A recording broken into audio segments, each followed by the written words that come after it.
everyone. I do a job that's very similar to Tanya's, and I work for a sister organization that's called Daniel McIntyre St. Matthew's Community Association. So together, both of our groups make up the space in the city that's commonly referred to as the West End. I'm here to talk about a community composting program that Spence Neighborhood Association first started and our work now runs, which is called Composting for Community. So I've called my presentation Two Wheels and Some Peels, and you'll understand why by the end. So, like I said, this program was initially developed by SNA in 2008, I believe. As Tanya said, the group manages many community gardens throughout the neighborhood, but there was always the issue of trying to get enough nutrients and compost to support the organic gardening principles that all of our gardeners use in these places. So a couple of people who worked for the community association at the time devised an idea to start picking up food scraps from restaurants in the neighborhood. They were interested in doing this to provide nutrients for the gardens, but also in the interest of sort of tying together the nutrient loop. Because every time the peels and pits and scraps from our food end up going to the landfill, that amount of energy and calories is lost and it's not being cycled back into our food system. So what's our recipe for success? They came to the realization that lots of local restaurants in our neighborhood were actually interested in supporting this initiative. They themselves were looking for ways to green their own operations and weren't really comfortable with the amount of organic waste that they were putting in the landfill. Many of these restaurants are also supportive of community gardening. They're already involved in serving local food and they're proponents of the sort of larger food justice movement, and many of them were willing to pay. So I should say everyone who participates in this program, whether it be a restaurant or an organization or an office, they do pay a fee to have their waste picked up. It doesn't cover all of the cost of the program, but it does cover a significant amount. So all of the food scraps are picked up by bike all year round. It's taken to the community garden sites that Tanya mentioned and also a few that are in the Daniel Mac St. Matthew's neighborhood. We have about 30 large compost bins that we manage all of this waste in, and you'll see a picture of one of them later. They're nothing special. A lot of them are made out of pallets. Another part of the program is we also do workshops on backyard composting. We sell compost bins to people in the neighborhood, and we try to raise awareness generally of sort of the plight of organics. So my work picked up the program in October of 2010. We decided to tweak it ever so slightly by adding the pickup of paper towels and also supplying restaurants and workplaces with these green bins that you can see on the screen there. The reason for picking up paper towels are, those of you who know a lot about composting know there are sort of the greens and browns of composting, the carbon and the nitrogen.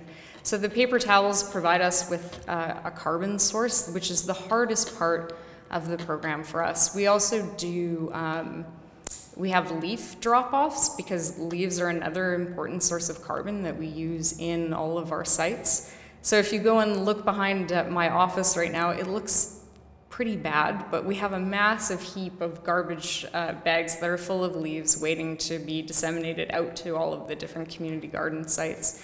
We think we have to put a sign on it actually because it looks like we just have a heap of garbage behind our office. We don't have anywhere better to put it right now.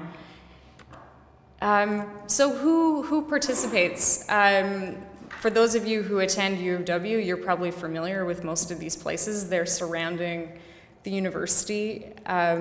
Johnny's Sticky Buns, which is on Portage, is our latest participant to join the program. We also have workplaces like Clinic with a K, the John Howard Society, my own office, that all participate in the program as well too. And if you happen to know someone who owns a restaurant or works in an office in the area and they might want their compost picked up, you can always come and talk to me about it too.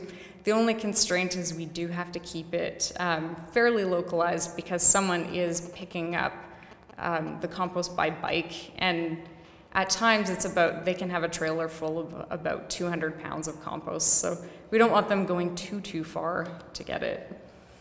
So our impact to date, in just over a year, we've picked up about 10,000 pounds of compost. So that is organics that have been diverted from the landfill. And because of that, we've also saved about 12 tons of greenhouse gas emissions. So some people in the room might not be aware of how organics going to the landfill actually contribute to climate change, but when organic material breaks down in the absence of oxygen, it creates methane gas. And that methane gas is about 21 times more stronger as a greenhouse gas than carbon dioxide is. So, and in fact, our own Brady Road landfill for the city is about the 4th largest source emitter of greenhouse gases in the province, actually. So while this is a relatively small-scale program, we do think that it is having a tangible benefit towards climate change too.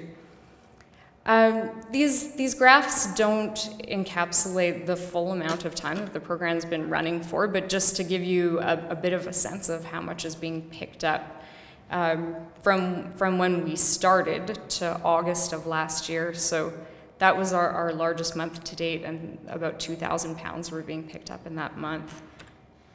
So over the same amount of time, you can see the different participants and how much waste was being diverted from each place. So restaurants like the Ellis Cafe and the Black Sheep that are using lots of fresh materials in their cooking are diverting a significant amount.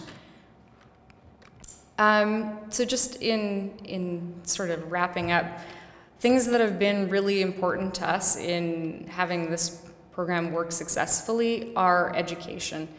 Tons of the restaurants involved that we go and talk to have absolutely no idea about composting as an idea to begin with, about its impact on climate change, that it does actually have an ability for them to save some money because they're not going to have to get their auto bin picked up as frequently as they would, where for a restaurant, I think as much as 50 or 60% of their waste stream could be organics too.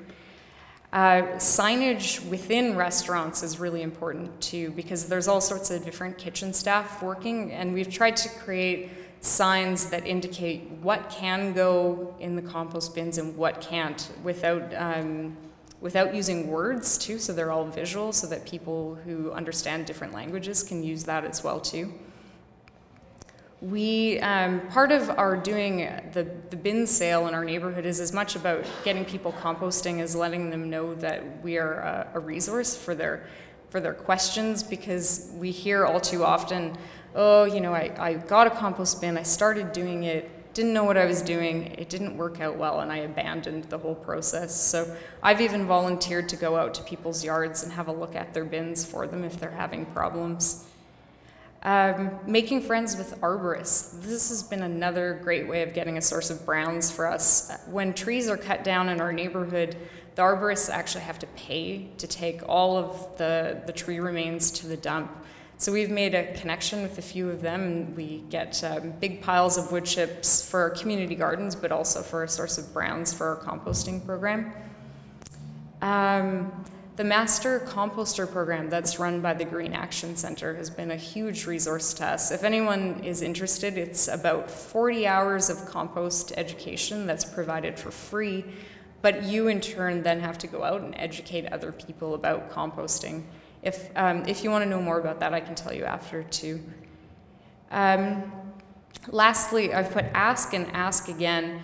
For a lot of the restaurants, the first time we've approached some of them, it's been maybe just too much all at once to come and drop off a brochure, but also have to explain to someone from the ground up what composting is.